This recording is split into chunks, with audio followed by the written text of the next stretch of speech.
maximize every opportunity so that you can become legendary. What adjustments can you make right now to make yourself 1% Your better? only goal is to be the best version of you.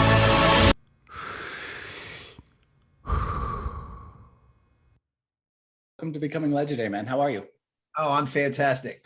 Good, man. Super excited to jump into a little dialogue with you.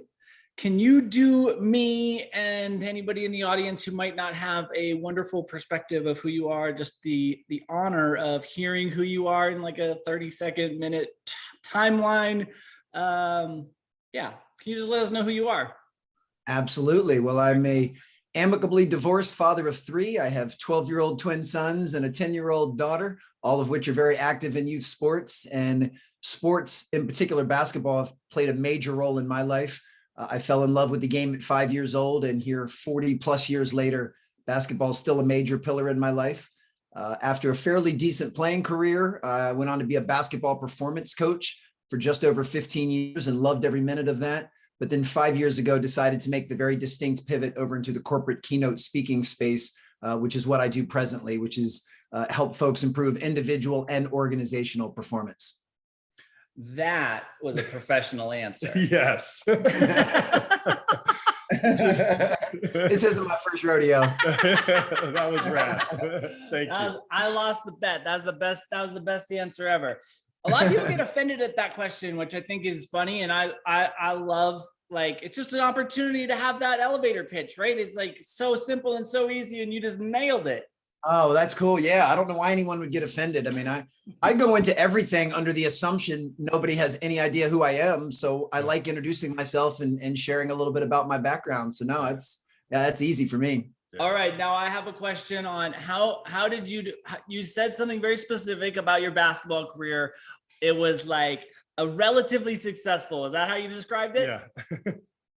Yeah. You know, what's interesting is, I mean, I was able to play college basketball, which by definition, you know, and I know it sounds like it lacks humility, but that puts me in the upper 1% of anyone that ever dribbles a basketball. Yeah. However, I played at a very small school in North Carolina. It was Division II when I got there, and then actually switched to Division I while I was there. And I was a role player there. So I didn't play very much. So, you know, by the standard of measure against like a one and done, All-American at Duke, by that standard, you know, I had a incredibly mediocre college career, Sure. But I was fortunate enough to have my education paid for playing the game that I love. So I always keep it in perspective. All right. So I have not said this. I don't think I've said this publicly yet, but since we have 3 college athletes on this call, it's a fun little connect. So as we were growing up, right, we always heard the odds, right? The odds are 1 in 10 million that you're going to become a professional blank, right? Which is true. But the odds that you are going to grow up and become a professional grocery store clerk are probably about exactly the same. And I recognize that there's like a talent component that may be different, but I think the reality is when you're a little kid, it's like, yeah, the odds are small that you're going to become anything. You're going to become something. Just keep doing rad things and something rad is going to happen. Yeah. Well, I mean, statistically, when you just look at the odds of even being born and being a human, Yeah.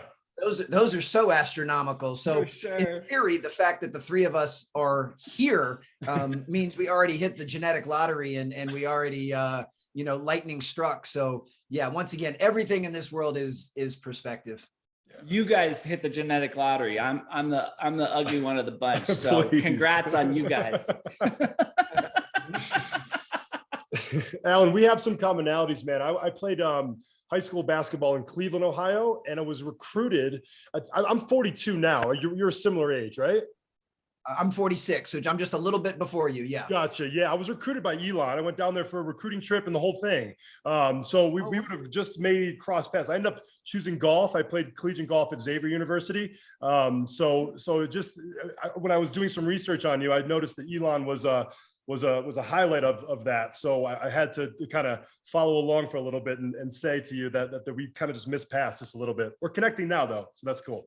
Yeah. Oh no, that's super cool. And Elon's a wonderful school. It's a gorgeous campus. Yeah. If you're into the smaller school size, it's perfect. I think I believe they're around 3,500 undergrads. So, you know, a smaller school, but yeah, I really enjoyed my time there. And the school has only increased in reputation since I've been there. I mean, the standards to get in now are much harder than they were when I was there. I wouldn't be able to get in now. I was going to say that too. I would have no shot at it. That's exactly right. Every area of the school is actually elevated. So it's kind of neat when folks hear that I'm an alum. I guess they make the assumption that maybe I'm smarter than I am. You can go along with that assumption. That's okay. Absolutely. Yeah. So it is what it is. It is what it is. I know that you hate that statement. So I wanted to pry open the container a little bit, because you mentioned that on one of your talks. By the way, the talks you have on YouTube are freaking amazing. I was up way too late going down that rabbit hole. So, but tell me a little bit about why that is one of your least favorite sayings. I've already said it a couple of times so far in our little dialogue here, that everything is perspective. And I really do believe that. You know, I don't think most of what occupies our conversations, what occupies our dialogue, what's on social media, and certainly what folks tend to argue over, it's very rarely over facts. Most of what we argue over and have difference of opinion on is just simply perspective. And I'm finally at a point in my life where I have the humility to acknowledge that I can only see a limited view of the world. And even that view is somewhat tainted by my biases, my experiences, you know, how and where I grew up, the way I was parented, what I read, watch, and listen to, all of that shapes my perception of the world. And that shapes everybody's perception of the world. So when I hear a statement like "it is what it is," I don't agree with that, because I don't think it is what it is. I think it is whatever you perceive it to be, which is why the three of us, which we've already established are relatively educated, relatively informed human beings, the three of us could look at the same situation and draw three completely different conclusions from it, or have three different opinions of it, which means by definition, it can't be what it is. It is what it is doesn't make sense, because the three of us would define it differently. And, you know, whether that's somebody's opinion on world events or something going on, or just even look at the pandemic. You know, I mean, I know incredibly informed, educated people that will go as far as saying the pandemic is the worst thing that's ever happened to humanity. And I can find just as many informed, educated people that say it's one of the best things that has ever happened to humanity. And they don't say that to be callous to the lives that have been lost. That's not lost on me.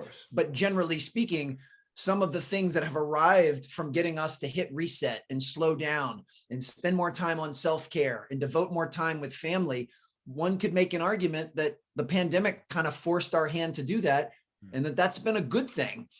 So yeah, the statement "it is what it is" has just never resonated with me. But I also recognize that in and of itself is just merely my opinion. So for folks that choose to say that, you know, I don't have any problem with them choosing to say it. It's just something that has a different connotation for me. Got it.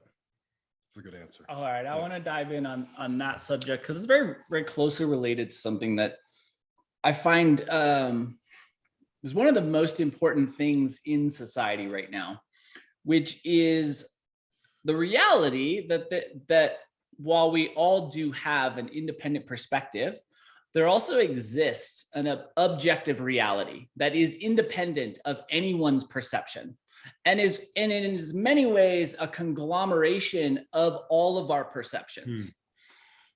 And my least favorite thing is everyone deserves their own truth, because if that is true, then we reward people who are willing to be as far as possible from objective reality, instead of rewarding people who are willing to push their perspective as close as possible to the objective reality. How much do you get into the second step of that, right? The second layer, which is, yeah, we all have our perspectives, but also outside of our perspectives exists a reality that none of us can perceive accurately, but we all should be working as hard as we possibly can to get as close to. Oh, well said, man. This is going to be a fun conversation. I'm glad you guys are going in this direction. Definitely different than any of the other interviews I've done. generally speaking, if you look at the broad spectrum of any topic or any perspective, you're always going to have a couple of outliers. You're going to have people on either end. And for the most part, I pay very little attention to either extreme. I'm generally speaking about the 95% that's on some grade towards the middle.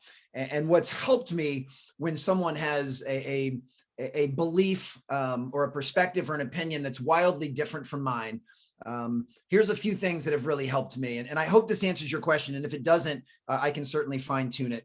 One thing is, and some people think this is a naive way to approach life, but I've actually found it's a great way to connect with other human beings.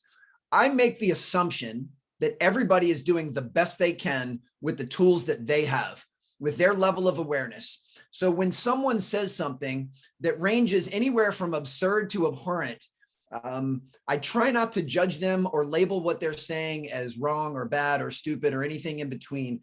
I try and take a moment and think they're doing the best they can with the information they have.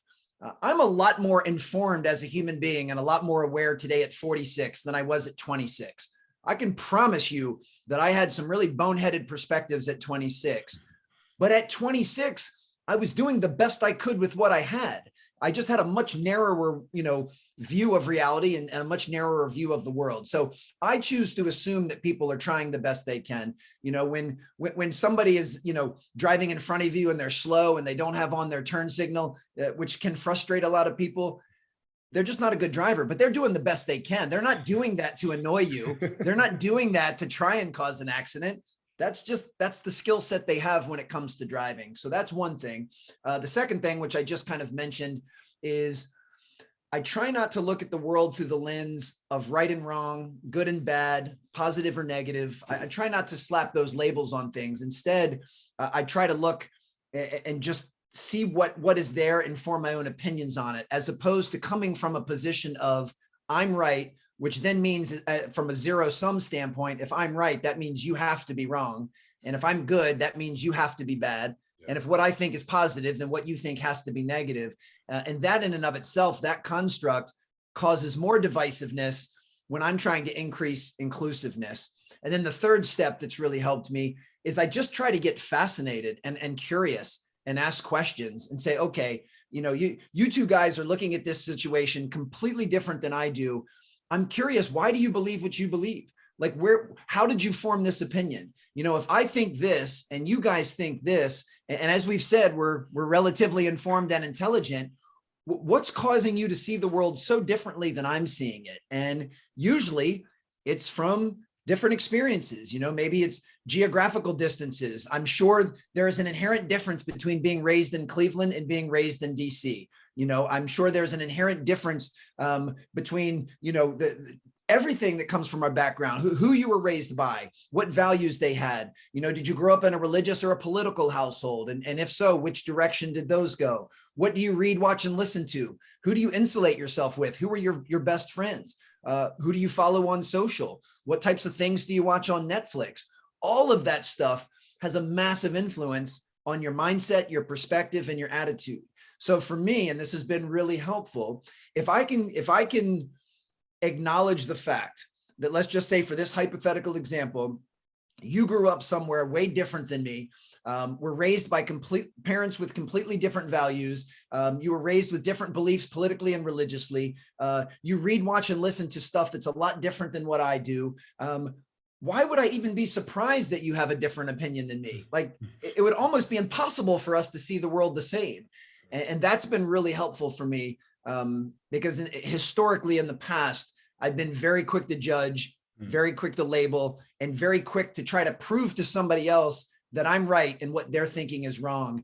And not only does that cause more division, but it's exhausting and it's futile because it never works. And it clearly doesn't work on social media. I mean, today's day and age, if you think you're ever going to convince someone you're right of your position on social, I mean, it's a fruitless effort. And so that's how I choose to look at things. And I recognize that the way I see things are biased. I know that. So I don't believe that what I think is the truth.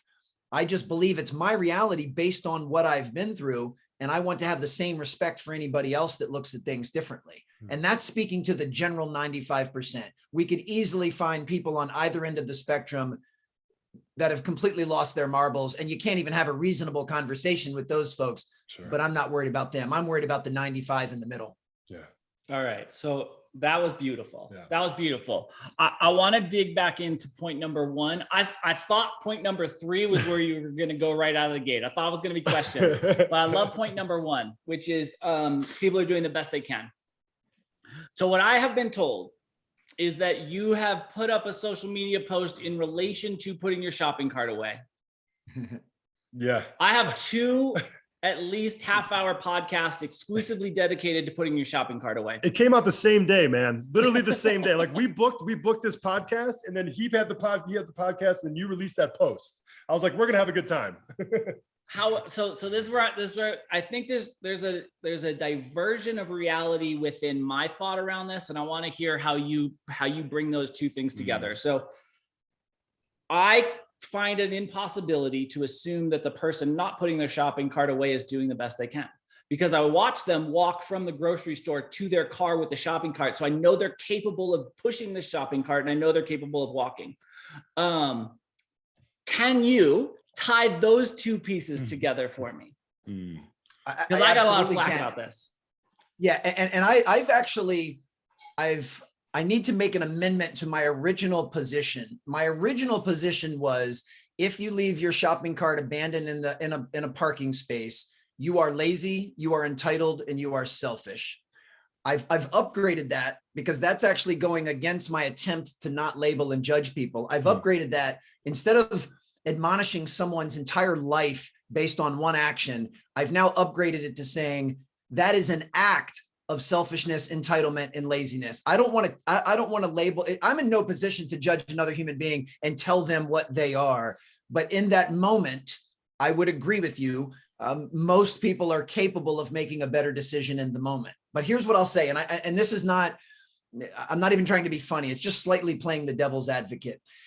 Anytime we see someone do anything in this world, whether it's on social or you're literally sitting in your car watching this person abandon their shopping cart, you're still only privy to a very small snapshot of the big picture. In theory, you have no idea what's going on in that person's world, what's going on in their life, what's going on earlier that day. Now, I'm not a gambler. If I was, I would still put most of my money on the fact that that person is rather entitled, lazy, and selfish. But we don't know that for a fact. For all you know, that person has had the worst morning they have ever had. You know, their dog got sick, they got in a fight with their wife, and they found out their grandmother passed away. They showed up for work and they found out they lost the big account. And they're just in a bad mood. I don't feel like giving a little extra effort. They're kind of in an F the world type mindset. Yeah. And that might be the only time they've ever left a shopping cart. Now, I realize that's a bit of an extreme, and I wouldn't put money on that. I do believe people are almost predictable in behavior, and I'm willing to guess that most people that abandon their shopping cart do that regularly. That is a part of their behavior. But I still want to have the practice of saying, I only know a small snapshot and I don't know what else is going on. And here's a perfect example. Generally speaking, most people are incredibly kind and gracious when I make social posts. Most people offer support, they offer praise, and they say nice things. And for that, I am so thankful. Occasionally I get pushback, and somebody, I won't go as far as to call them a troll, but they're trying to push my buttons, and they're trying to question my integrity, or they're trying to reframe something. And the very first thing I do, I have empathy for those people, because I'm sitting there thinking in my mind, if you have nothing better to do than try to tear down my social post, you're living a pretty miserable life. And I feel bad for you. Like, I don't try to defend myself. I don't try to lash out at those folks. And I definitely don't try to demean them or diminish them or go tit for tat. I'm just thinking, man, that sucks. And that's kind of my positioning, even on the shopping cart thing. A lot of the posts I make about shopping carts, I say them in jest because I find it funny. I have little running jokes with my kids. Sometimes when we're at the grocery store and we see somebody leaving, we make a little bet. And we're like, do you think they're going to put their cart back? And, we just have fun with it. But overall, I try and have empathy and compassion for everyone. And, I know that I do the best I can to consistently make good decisions. And I work really hard to not be entitled, not be lazy, and not be selfish. But I'll also tell you, I'm not batting 1,000. I'm not perfect. I'm fallible. And over the last 46 years of my life, I have absolutely made some decisions that were lazy, selfish, and entitled. Now they weren't shopping cart related, but they were in other contexts of life. So I too have been fallible for doing something that I would now quickly admonish for someone else. So everyone has, right? Everyone has, that's true. Of course. And I'm not wavering on my stance. I believe people should put your shopping cart back.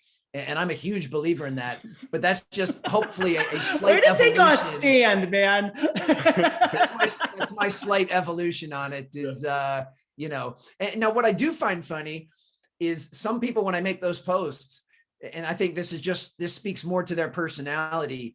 They try to come up with every possible exception. You know, I've had people say, well, you know, what if you're holding a newborn and the newborn's throwing up?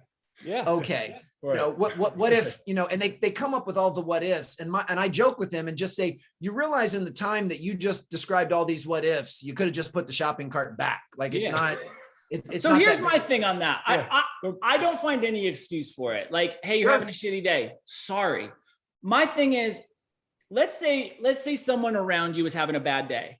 Yes. Would you then grant them the exception that they could take likely your second most valuable possession that you have and damage it?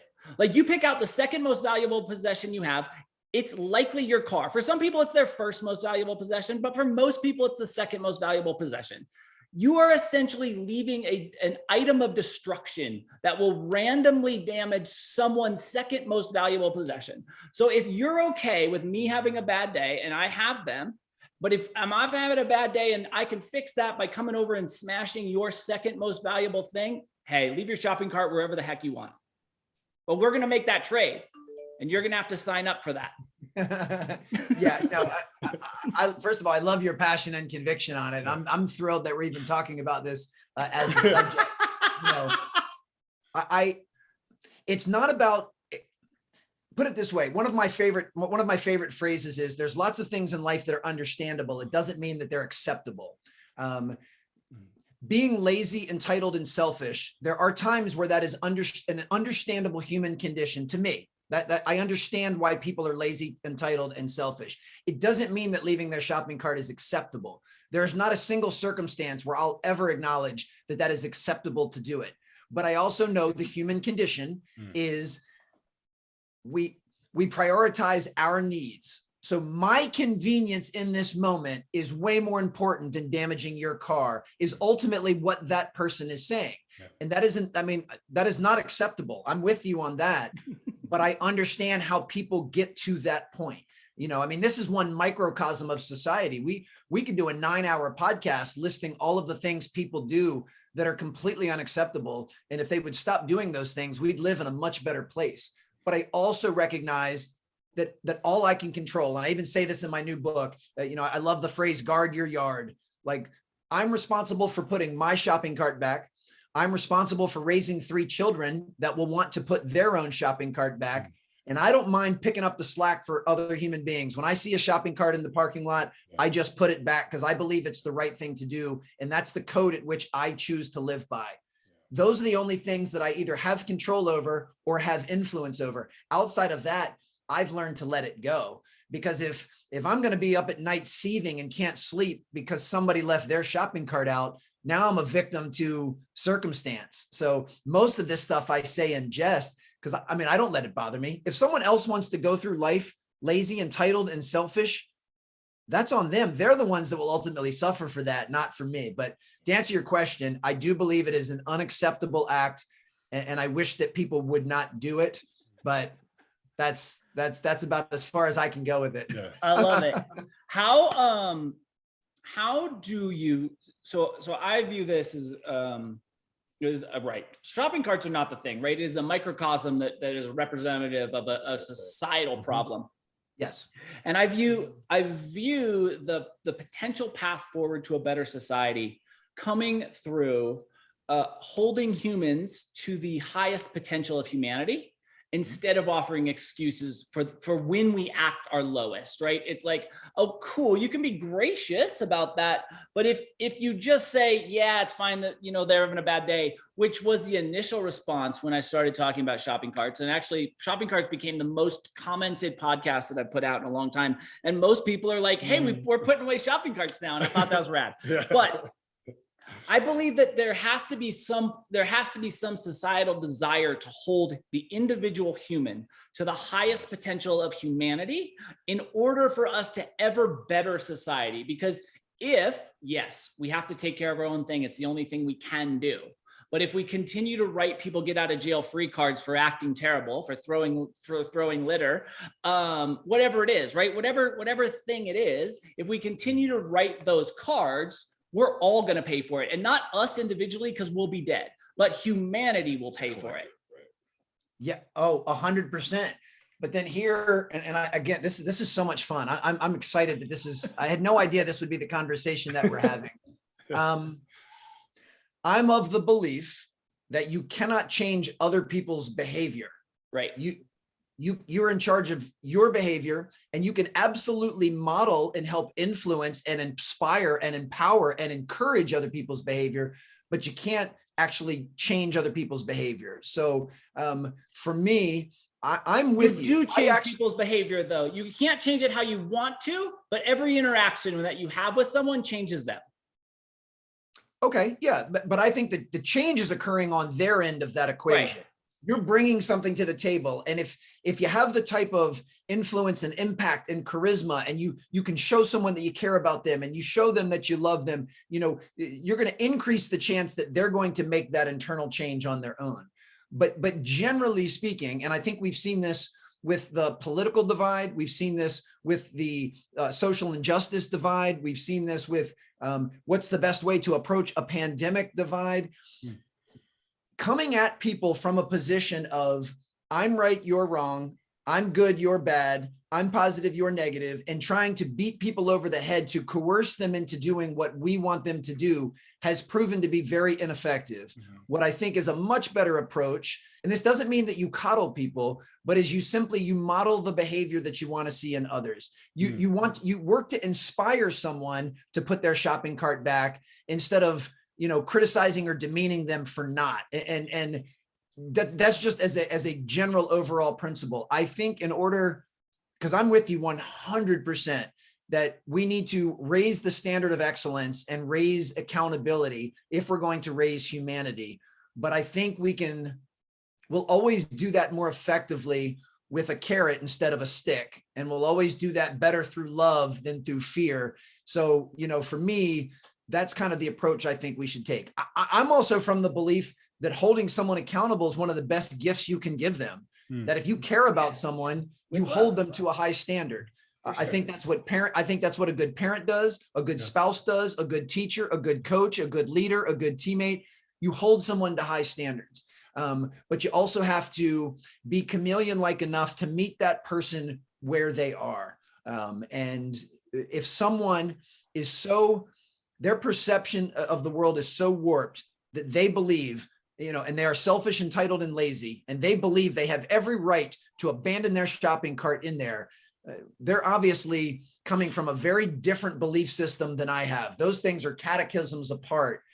And I need to find a way to kind of narrow that distance to hopefully influence them to the point that they'll want to put it back on your own. No different than your podcast. Every time I make one of those posts, I have a few people comment, and even more funny, I have actual friends send me a text with like a funny laughing emoji. And they're like, Alan, I hope ever since I saw your post, I've been putting my shopping cart back. Yes. I never even realized that the way I was doing it before was so entitled, selfish, and lazy. So those people actually welcomed the accountability. They welcomed that we called them out. And I know that's how I am in my life. Yeah. I promise you, if you two guys followed me around for a week, you could probably find something that I do in my daily behavior that you might not be in full agreement with. And you might think, I think Alan would be better served to do something a little bit differently. Now, because I'm open to feedback and I'm always looking to evolve and grow, I would be open to you sharing that with me. It doesn't mean I would agree with you, and it doesn't mean I would change what I'm doing, but I'm always open for people to share those ideas. But I realize that a lot of people aren't open to that. And if you try to tell them to put their shopping cart back, they're putting their fingers in their ears because they don't want to hear it. And that's where we run into, somewhat of a challenge. Yeah, I think so. I want to spin just a little bit deeper into that, because you're modeling archetype for how you can create influence or change in someone's behavior. I think is actually the most brute force way of creating change in someone. I think there are two other levels. So I have this three potential ways to influence people's behavior. And I think modeling your own behavior is a brute force way. I think engaging them in a narrative is probably the most dangerous way that human behavior is changed. And that is certainly happening in media, social media, et cetera. And then I think the way that we can make the most change individually within someone else's behavior is to inspire new thoughts within their cognition through questions. Because if someone realizes something within them, if you can make someone realize something within their own neural connections and they view it as something that came from within them, you can create dramatic change in someone's behavior, right? So can we ask the appropriate questions of someone so that they inspire their own neural connections to come up with something new that they've never thought of? Yeah. And you can see like 180-degree behavioral shifts through that. Absolutely. I love that. That's brilliant. And I think that's a great 3 steps. So I guess that means the 3 of us need to start loitering in parking lots. And when someone leaves their shopping cart, say, excuse me, I've got a question. Yeah. May I ask why you chose to leave your shopping cart in the parking lot? Done it. I mean, funny, I'm not even being facetious. I mean, funny enough, I would actually love to conduct that research and love to hear what people say. Yeah. But I think you're 100% correct. And I think that's a brilliant and a beautiful approach. Is getting people to actually be able to articulate why they do what they do, and they'll start coming up with some different answers. I think that's great. Being that mirror and being able to reflect back something, an opinion or a perspective that person has never thought of is a magical way to inspire change. We also work together. So I work for Patrick, and it's been a recent venture. And one of the things that he instilled in me from a very, I was gonna say early age, but from a very, from a very, since the inception of this partnership is one, the accountability piece, and number 2, being able to ask me questions that gets me to think outside of my original paradigm of thinking. And those two, the combination of holding me accountable to my position and also asking me, sometimes I think his questions are far out, right? I'm like, what the hell is this coming from? It'll take me 2 or 3 days to come back with a good response or a good sort of position or a channel to follow, right? But that's where I feel the most growth. So I was in sales for 10 years in New York City. I took a break for about 10 years and now I'm heavy back into the sales game. And it's amazing to me how my lens has changed, right? The skills that I cultivated in New York and Manhattan are still there, but my lens now and the way that I respond, the way that I become motivated is increasingly different. And so I'm discovering how not only time can change you, but a person like Patrick, who's so forward thinking, is able to inspire somebody just by thinking different. And that's one of the things that this is going to lead to a question, I promise. This is great. When it comes to your own perspective in your life, like, because you've worked with so many different athletes, so many different middle-aged students, so many different corporate executives, like how do you then formulate a question that sometimes they may not be thinking of, or then how do you hold somebody accountable to them taking the next steps in their career, their life, or their family to really up level, or in your words, to raise their game? Man, this is so awesome. Thank you for sharing all of that. I believe you can only hold someone accountable to the level of trust that you've established with them. So, and even same thing from a question standpoint. there has to be a certain level of safety. You know, if you two guys have been working together closely for several years and you've built a friendship and a working relationship, you've gotten to know each other really well, there's an inherent safety there that you can ask each other some pretty deep and probably uncomfortable questions, which is completely different than if you guys just randomly met yesterday on the subway. Like you can't walk up to a stranger and ask them, hey, what's your biggest, deepest, darkest fear? Like you're going to get punched in the face. It's true. But, you know, that's certainly something you could ask of somebody that you're really close with. So we have to keep in mind, I can hold my 3 children to a much higher level of accountability than I can hold a stranger who's just abandoning their shopping cart in the parking lot. There's no context there. So, you know, that's one of the things that I have to keep in mind. And one of the things that I try and do as a keynote speaker, where I'm usually coming in, I'm being ushered on stage and I'm in front of people for the first time. I've never met them. They're just getting introduced to me. You know, I have to quickly start to establish some trust and some credibility and let them know that they're in a safe space and that I am going to ask them things that push them and challenge them, even though I don't really know them yet, but I'm doing it from a pure place. I'm doing it from a place of intention that I'm hoping they're going to find helpful. But, you know, that's one of the reasons I've been so fascinated with sport and why, you know, you can take somebody like Tom Izzo, the head coach at Michigan State, who I put on the Mount Rushmore of current coaches. 100%. You know, I mean, he can give his players an absolute tongue lashing, you know, during a TV timeout of a nationally televised game, and he can F-bomb them up and down. He can scream until his face is red, veins are popping out of his head, but his players know that he loves them and he has their back. And he has established that level of trust with them, and he will do anything to help them become the best players they can be and realize their dream of playing in the NBA. So he can do that to them.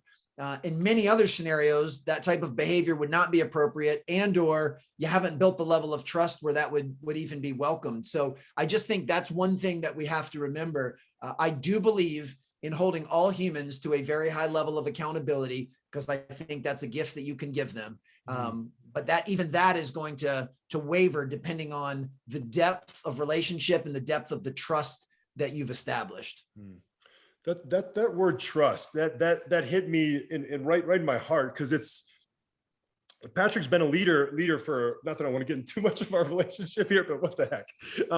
But he's been a leader in the community in terms of a businessman, an entrepreneur, a yoga studio owner, and you nailed the reason why I feel so comfortable with that aspect of our relationship is the trust piece. There's an underlying trust and confidence I have that as much as I'm guiding this own sales experience, he's also guiding it as well, right? So it's like there's a dual. We've got 2 people rowing the boat at the same time in the same direction, and sometimes Patrick just has to steer me in a little bit of a.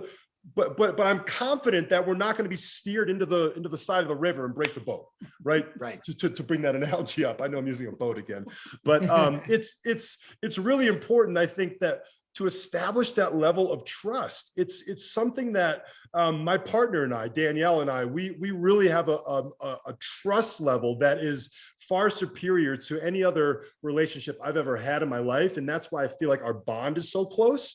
Is that trust piece. So thank you for being the mirror that I needed to be in that. You needed to be in that. Appreciate that. Absolutely, my pleasure. Yeah, and trust, of course, is a fascinating one because, I mean, trust is one of those things that for some people it can take years to earn.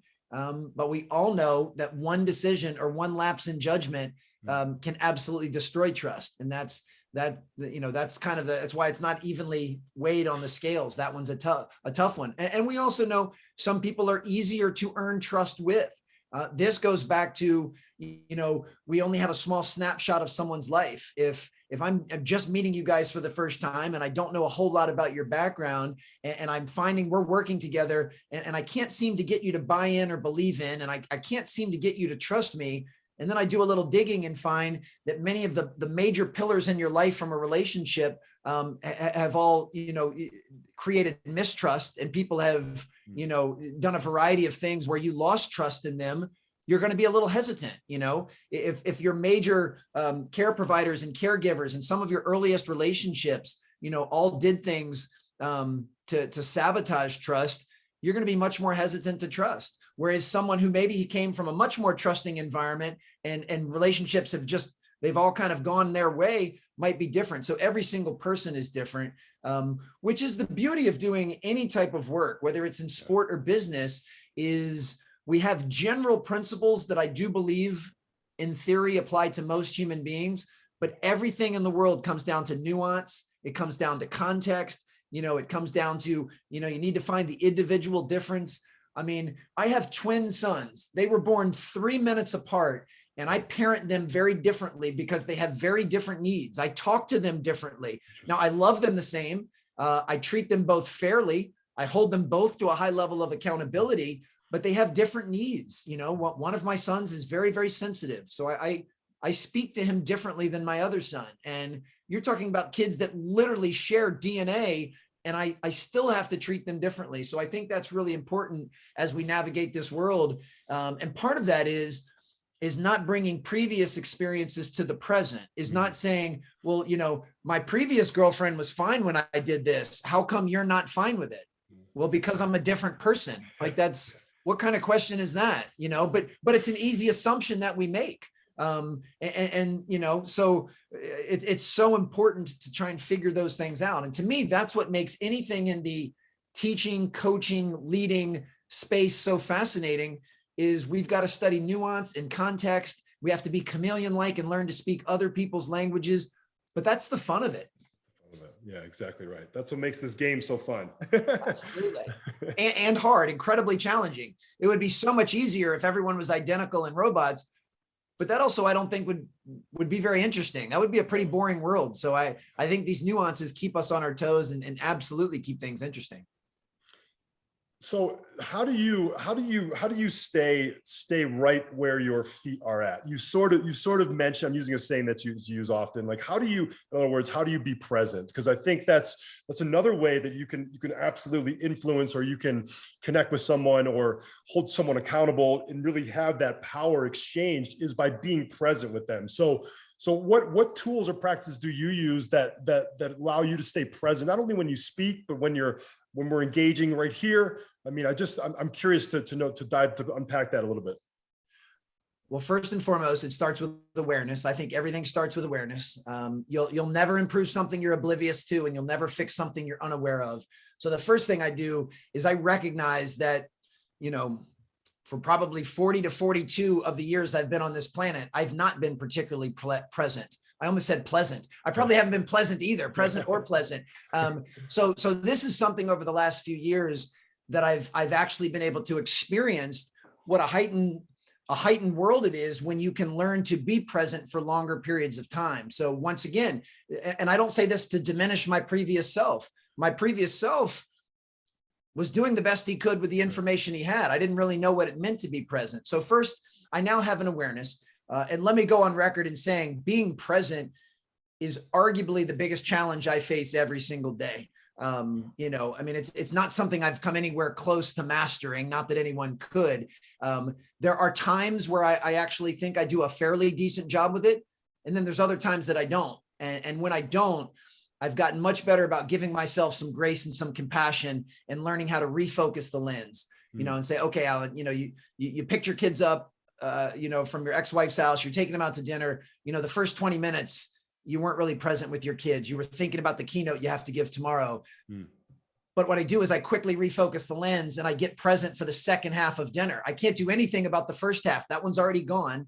And while I wish that I would have been more present the first half, I wasn't. So I've learned to give myself some grace and not expect perfection. I will not be fully present every moment of every day for the rest of my life. I already know going into it that I won't. And then the last thing I do is I try to put some systems in place that make it easier to be present. For example, right now, my phone is off. I have nothing else on my laptop up. There's nothing else in my apartment going on right now. The only thing that is occupying my full attention is this beautiful conversation with you two, and hopefully adding some value to your listeners. There's nothing else that could distract me because I've shut everything else out. But that's a system that allows me to do that. Now, when I do pick my kids up and I'm going to take them to dinner, I leave my phone in the car. Now I don't even have an option of being distracted by my phone while we're at dinner. And now that's also something I model for my children, because they're at the age, they have iPhones now. And it's my preference that they're not looking at them while we're at dinner. But I can't tell them not to have their iPhones if I have mine out, because now I'm not modeling the behavior I want to see. So I try to put some systems in place. And then it's like anything else, purposeful practice. Yeah. You know, I would say I'm consistently more present more often today than I was a year ago, and absolutely than I was 5 or 10 years ago.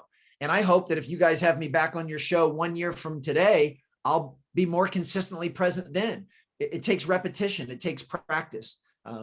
And everything is heightened, in my opinion, everything is heightened when you're present. So it's a much better sensation when you're not being distracted by the past and you're not anxious about the future. So just for the own self-serving of wanting to feel more fulfilled and feel more alive and feel more energized, it's actually better to be present. So it's got its own inherent reward system built in. I'm enjoying the heck out of this, Alan. Me too. So I want to dive in. You talked about, we don't have the trust as strangers to get into some deep, dark corners, but I want to get into a couple deep, dark corners. So first off, everybody knows this. I have a super weird brain. My default reality is present. And I never am outside of that space. It is just how my brain works. And it's just, I did nothing to make that happen. It just existed. I'm curious. So I want to get into just kind of, so to the point of that is I've learned a lot about brains. Once I've learned the divergence of my brain from kind of what everybody else in the world is going on. I want to ask you a question that has to do with your experience of fiction. Do you read any fiction? I know it's not exactly an in vogue thing. I do not read much fiction. And yeah, I mean, I actually probably watch more TV and Netflix than folks would think, because I know it's not, it's, if you're kind of in the self-development motivational space, you're supposed to tell people stop being lazy and watching TV. You should be out doing push-ups and eating granola and climbing mountains. But I actually get a tremendous amount of enjoyment from certain shows and movies, because I'm fascinated by cinematography and acting and directing and all sorts of stuff. So I'll certainly, I watch plenty of fiction-based stuff, but I don't read it. Almost everything I read is in the self-development / business category. I think this will work. I've never asked this question through a visual medium, but I think the question works anyway, which, so when you were watching your favorite or second favorite or third favorite Netflix show, and it sounds, I think I know the answer from what you've already shared, but do you experience the show through the characters or through the author? I don't know, whatever an author of a TV show would be, whatever the equivalent of an author would be. I think I watch it through I guess either the narrator or the writer or the director, not through the characters. That's I've never been asked that. That's actually one I'm going to ruminate with. That is my visceral reaction is I believe I watch it through the person telling the story, the person creating the narrative, not the actual characters. Yeah. And in life, my guess is that you experience life kind of the opposite way through the characters that are involved. Yeah, I think that would be accurate. So I have the exact flip. And that I think is really interesting in a divergence. So my entire life is viewed like through the author, where I am kind of seeing everything happen from this secondary level. And my escape into fiction is through the characters, which feels just like probably like the rest of you guys get to experience life. Wow, that's really interesting. To follow up, to just get a little more on the inner workings of your brain, because I think you have a super fascinating brain within your self-talk. Brian knows this question. Is a question I've definitely asked Brian. What percentage of your self-talk is first, second, and third person? Boy.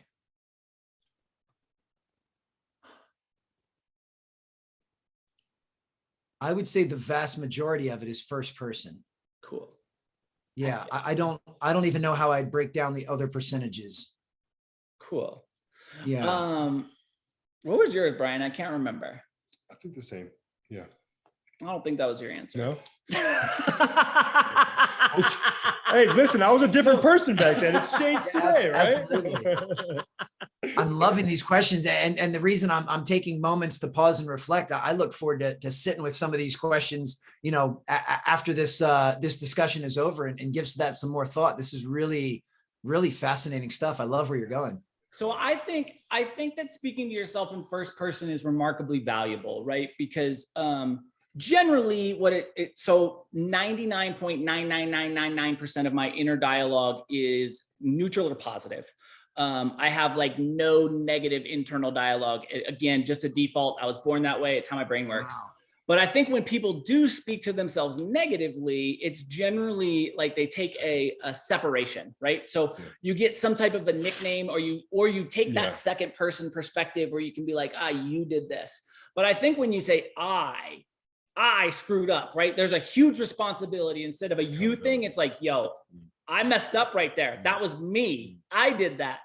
And that accountability for yourself, I think, is immensely valuable. So I am really pushing people to explore speaking to themselves through first person, especially when they've done something wrong, instead of being the you blank blank blank or the I can't believe you did this. Yeah. That's yeah, you're right. I'm gonna reframe my question. It's more of I have created a character that you're exactly right. I didn't mean to take away from your response, Alan. No, this is really fascinating. When you are working with people, so in the sports performance area, do you ever get into the discussion around self-talk?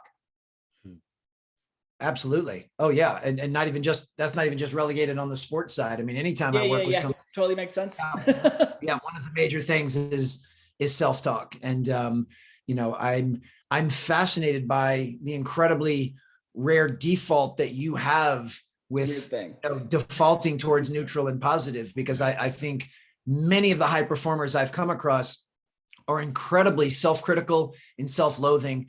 Certainly they have a bravado and a confidence that they've earned through demonstrated performance. But when they do fall short or mess up, they're really hard on themselves. And for a good portion of my life, I believe I fell in that camp. So what I'm trying to do now, and I'm pleased with the progress I've made so far, is I'm trying to talk to myself with the same compassion and empathy that I would talk to a loved one or a friend. And, you know, if somebody close to me reached out and said, man, I just had the worst day of my life, or, you know, whatever it may be, you know, I'm very empathic, and my natural tendency would be to try to comfort them, you know, and let them know that, hey, things are going to be okay. I've got your back. Tomorrow will be better. And I do believe that.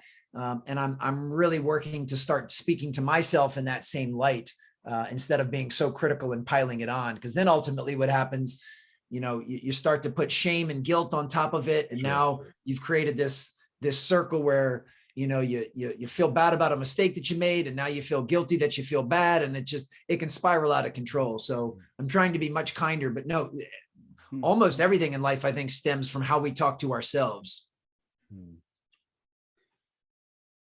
I love getting those.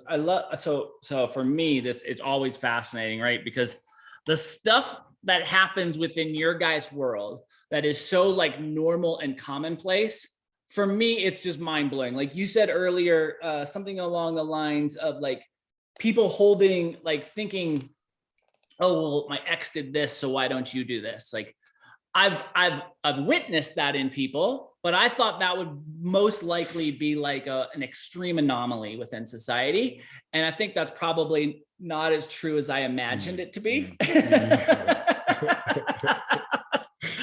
It's fairly common. Yeah. You know, people tend to believe that past experiences create the present or create the future. And it's hard for them to take their mind off of that. I mean, I even have an example in my new book about, you know, if you flip a coin and it lands on heads 7 times in a row, what's the percentage chance it's going to land on heads the 8th time? And I mean, the answer is always 50%. It never changes. But most people take the experience. Well, if it's land 7 times on heads in a row, it's got to be tails the next time. It has to be. No, you're taking something from the past and you're believing that it's going to change the present, and that's simply not the case. And but yeah, I've experienced that in my life as well. You know, had certain things happen in relationships, and then I just assume they're going to happen in the current relationship, and that I try not to use absolutes, but it almost always does me a disservice when I make that assumption. Yeah, 100%. Oh, just because it fits in here, I want to get a little more info on your book, but I also want to run through really quickly with you guys a thing called the Monty Hall problem, because it fits with this coin flip. Do you know the Monty Hall problem?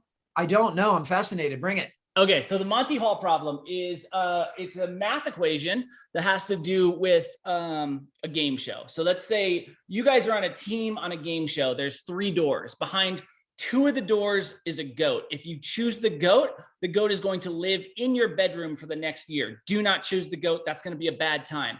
Behind the 3rd door, there is a brand new dream car. Whichever one it has, you guys can both get your own dream car. It doesn't matter. Together, you guys can come up with this together. Choose one of the 3 doors. I will pay attention because it doesn't matter. I know which one the car is behind. What you think, Brian? Door 1, door 2, door 3. Those are your choices. That's it. I'm gonna go with door 2. I'll go with you as well, Brian. That's cool. Okay, so we have door 2. I am going to show you guys what is behind door number 3. It is a goat. Okay, now I'm going to give you one chance. You have one chance to change your answer. You are currently on number 2. If you guys want to, you can change your answer to number 1. Statistically, would changing your answer to number 1 increase, decrease, or do nothing to your chances of winning? Changing our answer will increase the chance that we'll win. Yes, it will. And it's, as you were explaining this, I've heard this before. For some reason, the Monty Hall part never registered. I didn't know that's what it was. I don't think I can do it justice in explaining it. I would love to hear your explanation of it, but I think it has to do with, you know, we had a 33% chance of being correct the first time. Exactly. Now we have a 50% chance. You don't have a 50% chance. You actually have a 33% chance because your choice was 1 in 3. So you had a 33% chance of being right and a 66% chance of being wrong. So you are 66% likely to be wrong with your first choice. And it doesn't matter that I showed you the 3rd door because you didn't choose between 1 and 2. You choose between 1 and 3. So the only thing, so you've now taken 2/3 and put it to the second one. And I think those little statistical anomalies, right, where it seems like, well, it has to be heads the next time, or it has to be tails the next time. They're just not true. And our brain is so hardwired to be like, well, this has to be true. There's no way it cannot possibly change. So I love things like that. They just melt my mind. That is so fascinating. Melt in my mind. Yeah. And I would imagine on some level, scenarios like that are why Vegas makes so much money. Yeah, absolutely, man. Exactly That's right. That's why the house will always win for those exact reasons. Yeah. You see these big buildings everywhere. They weren't built by winners. No, absolutely. Wow, that's fascinating. I'm so glad you brought that up. What's it called? The Monty Hall principle? Monty Hall problem. Oh, problem. Okay, cool. Yeah. That's really cool. Okay, so back into the coin flips in your book. Will you tell us a little bit more about your book? Sure. So my first book, Raise Your Game, was to hopefully provide folks with tools to reach optimal performance, the proverbial mountaintop in any area of their life. And in doing so, while I'm still on the climb, I haven't reached the mountaintop yet. I have come to the realization that reaching the peak is only part of the battle. The real challenge in life is learning how to stay there and learning how to sustain not only excellence, performance, achievement, but sustain fulfillment and joy as well. And as I was coming to those conclusions, I started to realize that the 3 things that undermine our ability to be happy, fulfilled, and perform well are stress, stagnation, and burnout. So those are really the 3 focal points of the new book, in trying to give folks tools on how they can manage stress, avoid stagnation, and beat burnout in the long haul. Heck yeah. Yeah, I'm looking forward to diving into that for sure. It's cool. a much I hope you enjoy it. Yeah, we will. Yeah. Should I ask the meditation question? Yeah. Yeah, I know we're coming up on the 60 minutes, so we want to be respectful of your time. This has been an incredible conversation, and I appreciate you bringing it the way that you do, man. So we always like to ask every single one of our guests how your meditation. Many of our guests. Excuse me. We won't encapsulate everybody exactly. There are those outliers as we discussed earlier, but. In your own meditation practice, I know that you use an app, I think, Headspace. Is that right?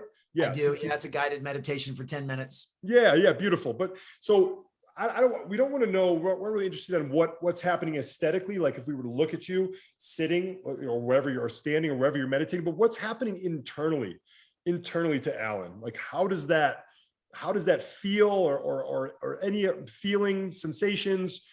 Kind of break that open for us a little bit more. So I choose to do my meditation pretty much right after I wake up, and I choose to do it lying down in bed. I follow the Headspace guided meditation. I've been really consistent for about 4 years now. I think you could count on two hands how many days I've missed in 4 years. So I love that consistency. I'm fascinated by the fact that, even though it's a pretty ingrained habit at this point, there are still mornings. Actually, this morning was one of them. I mean, my mind was like a squirrel all morning. I mean, here it is. I'm not even asking myself to do much other than try to just be present, be aware. And I even had difficulty with it this morning, but overall, I'm getting better with it. And I'm not dodging your question. I will get back to that. But I've also come to realize, very similar to fitness, a lot of people think, well, I go to the gym 3 times a week for 60 minutes, but then the rest of their lifestyle is not really congruent with that. Like just because you work out 3 times, being physically fit is much more of a lifestyle. And I think I've started to embrace that with meditation. While I like doing that daily practice, I carve out several moments throughout the day just to sit in stillness and to get away from all distractions and to just breathe. Sometimes that could be for 30 seconds. Sometimes it could be for another 10 to 12 minutes. But I'm trying to make it much more a part of the fabric of my life and not just something that I check off the old to-do list. Because when I first started doing it, it was definitely just check off the to-do list. Like the second that the 10 minutes was up, I was up and I was running frantic and it was so, but I think that I've gotten better with that. While I'm laying there, I do try to focus on breath and just try to focus on just kind of allowing thoughts to flow without judgment and not, I feel rather peaceful while I'm doing it. I feel somewhat grounded. I do find thoughts are incredibly intrusive, and it's hard for me not to think like, all right, what else do I have to get done this morning? Oh yeah, I've got to do this. I've got to do that. But I don't judge myself for having those thoughts. I'm just simply aware of them. But I like the practice, and I can say without question, there's been a major difference in the last 4 years in my ability to be present, in my ability to be still, in my just kind of overall groundedness. So it's kind of that brick by brick philosophy. You just meditate a couple of times, it's probably not going to do much for you. But if you do it consistently and you take the practice seriously, it can be, life-changing, literally. I like that. How you said it. It really, it's a lifestyle, right? I mean, the more often that you can incorporate any practice into your life, it really starts to make that a part of you, as opposed to just a box you're checking off.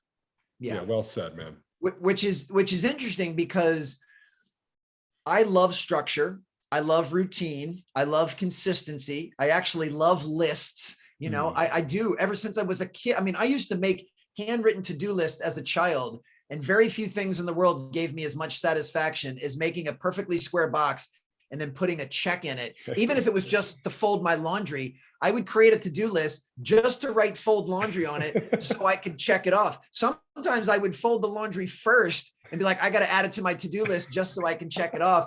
So part of that is kind of how I'm wired, and these things bring me satisfaction. But I realize, just checking off going to the gym 3 times, just checking off meditating each morning, those things aren't meant to be compartmentalized. Like, the body is meant to be moved. So yes, I absolutely do structured workouts, but I try to be active just as a human being.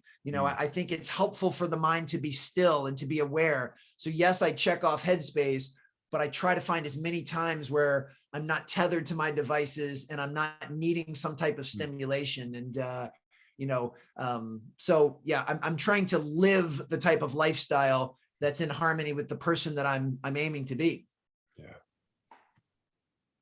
It's like a yoga teacher conveying to their students, we're both yoga teachers, like a yoga teacher conveying to their students that this yoga practice, the things that we're going through, right, out on your four corners of your mat, can also happen outside of this room, outside of those four corners of the mat.